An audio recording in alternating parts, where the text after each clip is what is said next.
Tensions are growing between the United States and Israel, and it is more than evident with Israeli Prime Minister Benjamin Netanyahu's latest public criticism of the U.S. administration, claiming that Washington has been withholding crucial weapons and ammunition necessary for Israel's ongoing military operations in Gaza. In a recorded video address, Netanyahu said, "It's inconceivable that in the past few months, the Biden administration has been withholding weapons," adding that, "Give Israel the tools and it will finish the job faster." When Secretary Blinken was recently here in Israel, we had a candid conversation. I said I deeply appreciated the support the U.S. has given Israel from the beginning of the war.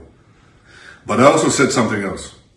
I said it's inconceivable that in the past few months, the administration has been withholding weapons and ammunition to Israel. Israel, America's closest ally, fighting for its life, fighting against Iran and our other common enemies. Secretary Blinken assured me that the administration is working day and night to remove these bottlenecks. I certainly hope that's the case. It should be the case. During World War II, Churchill told the United States, "Give us the tools, we'll do the job." And I say, give us the tools and we'll finish the job a lot faster. Netanyahu's criticism comes in response to U.S. President Joe Biden's recent decision to withhold certain heavy munitions from Israel. President Biden has emphasized concerns over the potential for increased civilian casualties in Gaza, particularly in Rafah. Last month, Biden firmly stated that he would not supply offensive weapons that could be used in the assault on Rafah, which is home to over 1 million Palestinians seeking shelter. Biden's stance marks a significant policy decision, as the U.S. has traditionally been a major supplier of military aid to Israel.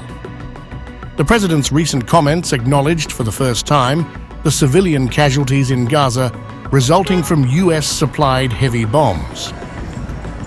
Secretary of State Antony Blinken soon gave comments acknowledging Netanyahu's address. He clarified that only the shipment of 2 000-pound bombs is under review, while other military supplies continue to move as they normally would. We have a commitment to make sure that Israel has what it needs to defend itself against a whole variety of threats.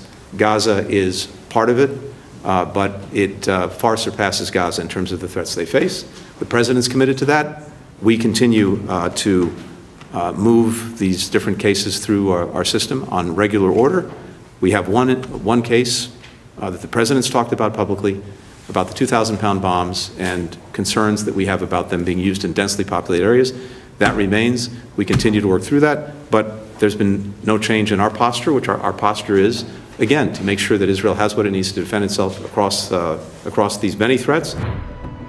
The delay in delivering these heavy bombs reflects Biden's increasing caution amid growing international scrutiny and criticism of the U.S.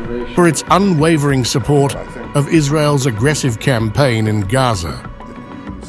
However, which seems to be a backlash, Biden's top advisors decided to cancel the strategic dialogue on Iran with Israel after Netanyahu's comments, which was to include hours of meetings involving officials from the State Department, Pentagon, and U.S. intelligence agencies, along with their Israeli counterparts.